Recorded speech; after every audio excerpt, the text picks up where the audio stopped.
Ricardo Sevilla, coordinador de opinión y de investigaciones especiales de Regeneración MX. Maestro, ya son buenas tardes, te ofrezco una disculpa por hacerte esperar tanto.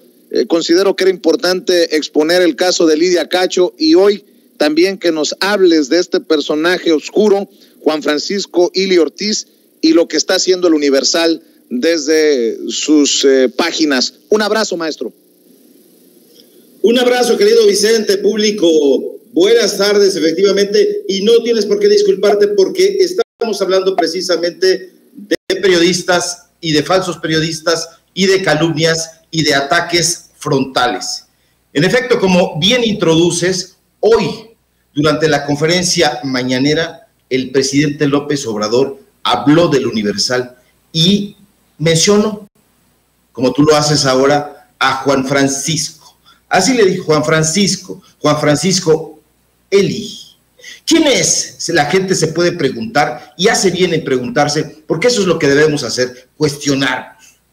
Este personaje, ya prácticamente un octogenario voluptuoso, además, un hombre que se tiñe el cabello, las cejas, que anda como una especie de arlequín trasnochado.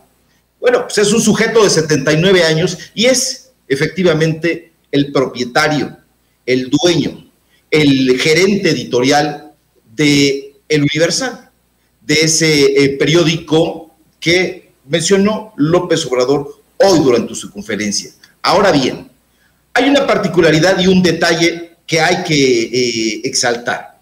López Obrador mencionó que lo había defendido en su momento. ¿De qué lo habrá defendido? La gente se podría pues quedar con esa incógnita. Y la respuesta es simple y llana y hay que acudir a los repositorios históricos para traerla aquí a cuento.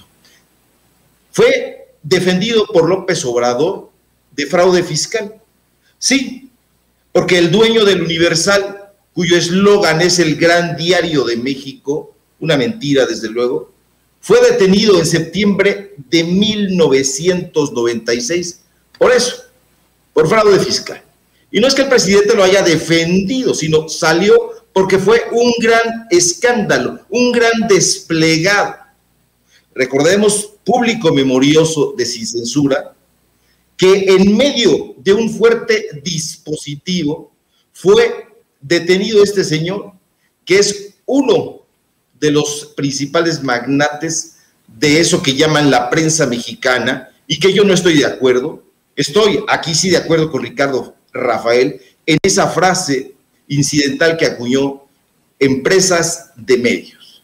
Ahora bien, este dueño, Juan Francisco Eli Ortiz, pues bueno, fue acusado por el gobierno de evadir al fisco alrededor de 5.4 millones de dólares. Poquita cosa. Pero este señor solamente estuvo detenido unas horas, solo unas cuantas horas, porque un juez, ya sabemos cómo operan los jueces en México, infelizmente, ordenó su libertad previo pago de una fiancita. Ahí, como no queriendo la cosa, casi 2 millones de dólares. Desde luego, la reacción del periódico, del Universal, del Gran Diario de México, fue inmediata. Al día siguiente, en su portada, no solo negó las imputaciones contra el patrón, contra el dueño, desde luego, sino que acusó con acritud al gobierno de Zedillo de practicar la represión periodística, el terrorismo fiscal, así dijo, y, desde luego, lo que siempre acusan los pillos, la libertad de expresión en México. Y en efecto, como dijo hoy el presidente, eran tiempos de Ernesto Zedillo. Sí, de Ernesto Zedillo Ponce de León, sucesor de Carlos Salinas de Gortari, quien, como se sabe, el público memorioso de Sin Censura siempre lo sabe, llegó a la presidencia luego del asesinato nunca aclarado, hasta hoy no aclarado y brumoso, de Luis Donaldo Colosio. Ahora, para agregar más delirio a todo esto, paradójicamente, en este momento, el Universal está desalentando la consulta ciudadana que pretende llevar a juicio a los expresidentes. A uno de ellos, por supuesto, Ernesto Zedillo, el que supuestamente oprimía a la libertad de expresión, el terrorista fiscal. Ahora, ¿cómo intimida el negocio de Juan Francisco a la población lectora, a la población que se informa ahí? Bueno, ya se sabe, a través de sus voceros, de estos opinólogos que un día sí y otro también sacan como magos de su chistera injurias, calumnias, falsedades y verdades a medias. Vicente, Sin Censura ya hemos hablado sobre el falso periodismo que practica este señor, Salvador García Soto. Y es que, digámoslo sin eufemismos, porque eso es lo que pide el público, no verdades ya a medias, sino señalamientos, que le develemos el rostro de la corrupción, el periodismo falso, falsísimo que practica este personaje, se basa en filtraciones, en esas filtraciones que recibe en las instalaciones del lujoso hotel Presidente Intercontinental, aquí, en la Ciudad de México, ahí, en el corazón de Polanco. Ahí se reúne con políticos, con empresarios, con jueces y con cualquiera que pretenda alquilar sus servicios periodísticos. Él en sí mismo es una empresa de servicios mediáticos, de servicios periodísticos, y que desde luego cobra por insertar en esa columna del periódico El Universal, de donde es dueño Juan Francisco. Ahí cercado por las vistas boscosas de Chapultepec y alrededor de los grandes corporativos neoliberales que tanto le gustan, este falso periodista y otros también, no es el único, recibe sus filtraciones y con eso arma su periodismo de ficción. Con esos materiales nutre su columna, esa columna que publica en el diario de Juan Francisco, que es, pues, un pillo y que tiene bajo sus órdenes a estos sujetos. ¿Quiénes son estos sujetos? Ya lo sabemos, porque trabajan prácticamente en las mismas compañías, en las compañías de medios. Carlos Loret de Mola, Héctor de Mauleón, Luis Cárdenas, el hijo del ingeniero judío nacionalizado español Enrique Krause, Leoncito Krause, su amigo entrañable y antes su enemigo, Pepe Woldenberg, todos ellos delirantes, sanguinarios anti-López Obradoristas. No son críticos, Vicente, público, no lo son. Son empleados, no son reporteros, tampoco son analistas, son, en el peor de los casos, injuriadores, calumniadores, actores vociferantes que a gritos destemplados piden a la ciudadanía que no se organice. Y eso es uno de los aspectos más graves. ¿Por qué no querrán que el pueblo se organice?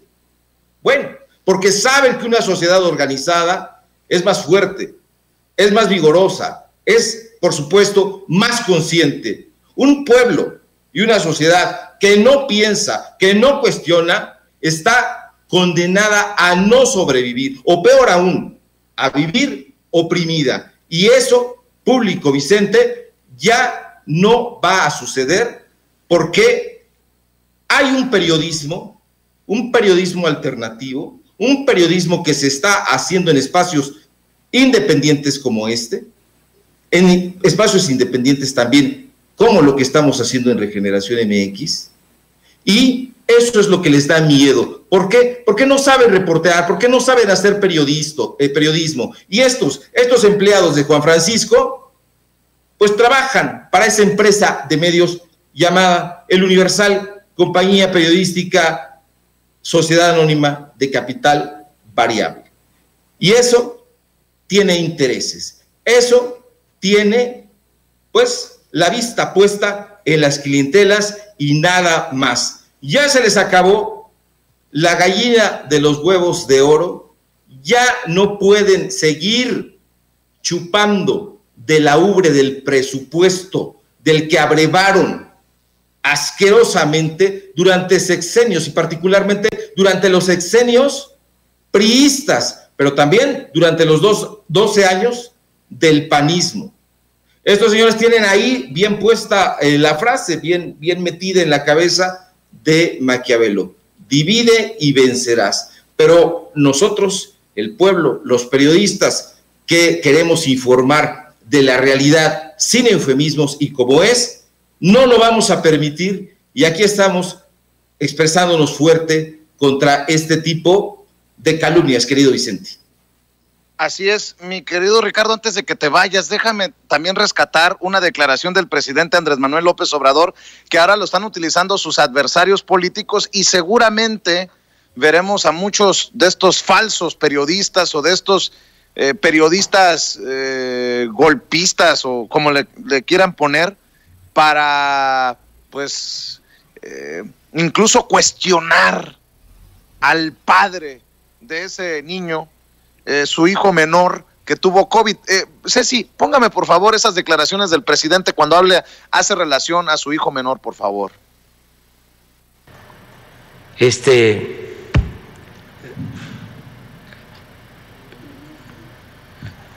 Se contagió Jesús Ernesto, mi hijo, hace poco, y estuvimos conviviendo porque no se sabía, porque a los adolescentes no les pega fuerte.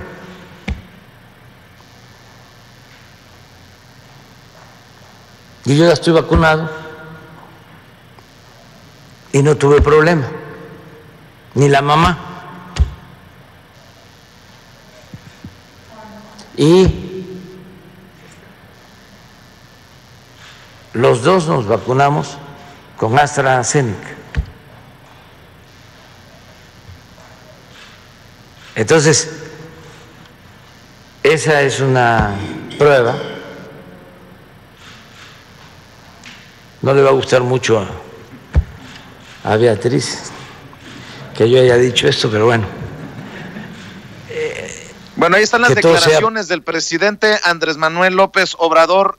Ricardo, tristemente ya veo que es tendencia el nombre de su hijo menor, y veo a personajes como Fernando Belaunzarán solo como ejemplo, este eterno perdedor del PRD y del PAN, que dice: no es correcto meter a menores en el debate, pero eso hizo López Obrador con su hijo, y además lo usó para apuntalar la estupidez irresponsable de subestimar de nuevo la enfermedad. Con ello lo expuso al bullying. Hoy la Betty lo debe mandar a dormir al sofá.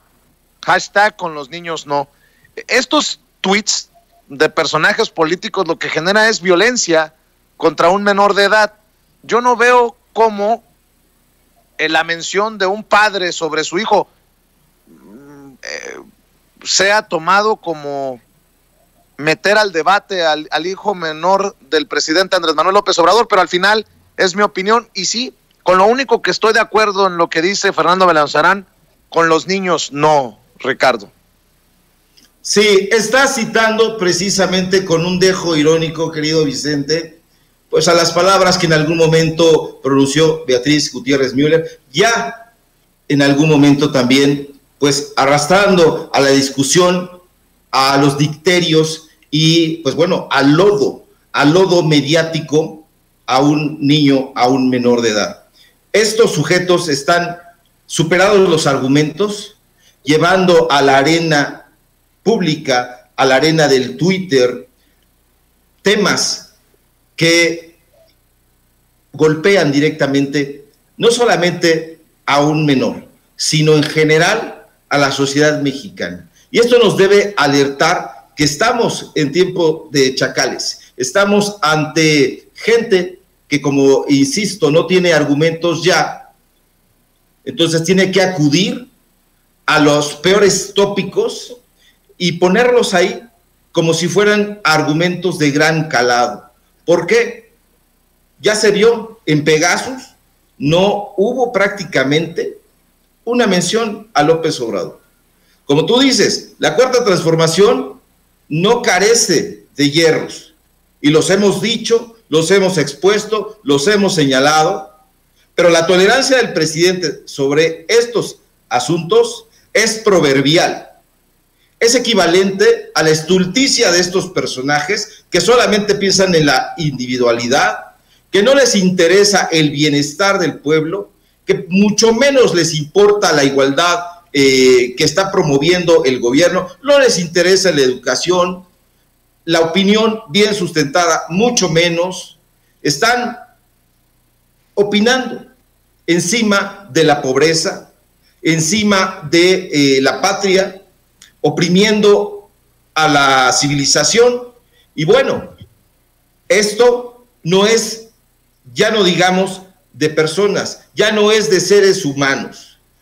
Estos dislates ya superan con mucho la animalidad que existe entre estos sujetos, y precisamente por eso debemos hacer un llamado, no solamente a que se vaya a votar en la consulta del 1 de agosto, sino que además la gente esté alerta, con los sentidos bien abiertos, para que esto no ocurra y que ya no, por favor, ya no se vaya a informar con estos calumniadores, que vayan y vean y busquen otras opciones que ellos mismos pueden encabezar. Es muy sencillo convertirse en investigador de los temas que te interesan, pero hay que desechar definitivamente expresiones como la de este pequeño granuja, que como tú dices es un perdedor, es un absoluto perdedor, y que sin embargo está en las huestes de estos sujetos. Y eso nos debe alertar, porque ya ni siquiera debemos insistir en que tienen ahí a Chumelito, o tienen a Lili Telles, o lo tienen a él mismo como sus voceros, o al payaso de la peluca verde. No, la gente tiene que ser más rigurosa y tiene que saber qué es un periodista, qué es un reportaje y qué es simple y sencillamente calumnia, vileza, mezquindad e intereses capitalistas sangrientos. Hay que recordar, ya para cerrar, querido Vicente, aquella frase de Emiliano Zapata que decía: yo estoy resuelto a luchar contra todo y contra todos, sin más baluarte que la confianza y el apoyo de mi pueblo. Y eso es lo más importante. No hay que dejar que los intereses mezquinos, corporativos, neoliberales, mermen pues la fuerza del pueblo. Te mando un abrazo, querido Vicente, y invito al público, si me permites, a que me siga en mis redes sociales, @SevillaCrítico en Twitter, Ricardo Sevilla, así nada más, en mi cuenta de Facebook, y en lo que estamos publicando en Regeneración MX. Y rápidamente, si me permites hacer un pequeño espacio, inauguramos un informativo en el canal de Regeneración a través de la plataforma de YouTube. Los esperamos ahí también de 4 a 5:30 de lunes a viernes. Vicente, te mando un gran abrazo y nos encontramos aquí el día de mañana. Qué chingón, que se sigan abriendo esos espacios independientes, querido Ricardo. Te mando un abrazo y nos vemos mañana. Cuídate. Otro. Igualmente, gracias. Es Ricardo Sevilla, coordinador de opinión y de investigaciones especiales de Regeneración MX. Ya que estamos hablando, y grábeme, don David, ya que estamos hablando de la consulta popular en Sin Censura, tendremos cobertura amplia el domingo de consulta popular, para que esté al pendiente de nuestras transmisiones durante todo el día. Va a ser una maratónica jornada para el equipo de Sin Censura, y lo hacemos porque estamos comprometidos con usted. Así que al pendiente de nuestras transmisiones en vivo y en directo, a través de Sin Censura TV, Sin Censura Media y Sin Censura Presenta, y obviamente estaremos formando parte también de los esfuerzos de este conglomerado de medios independientes y digitales, llamado por Daniel Marmolejo quien es el cerebro detrás de estas transmisiones 30, 31 y 1. 30, 31 de julio, 1 de agosto, así que al pendiente, porque mucha información fluirá a través de los canales independientes, alternativos y digitales. Y ya que estamos hablando de la consulta, Omar García dice que el pueblo debe empoderarse en la consulta popular del domingo. Escuchamos a uno de los rostros más comprometidos con esta consulta popular desde que se inició con aquella campaña para recabar firmas. Ahora estamos contra el reloj. Esta consulta popular entonces está diciendo el pueblo tiene que empoderarse también. El pueblo debe estar ahí acompañando el proceso. Además, por otra cosa muy simple, porque solos no pueden, aunque quieran. El caso de Ayotzinapa es la muestra perfecta y qué bueno que vinieron los familiares. 7 años pasaron casi, no ha habido justicia. Llegó un gobierno nuevo, lleva 3 años y sí hay mucha voluntad política. Hay un trato distinto, hay una comisión presidencial, hay una fiscalía especial, los expertos regresaron, hay mucha voluntad política, muchas ganas de hacer las cosas, pero poca capacidad.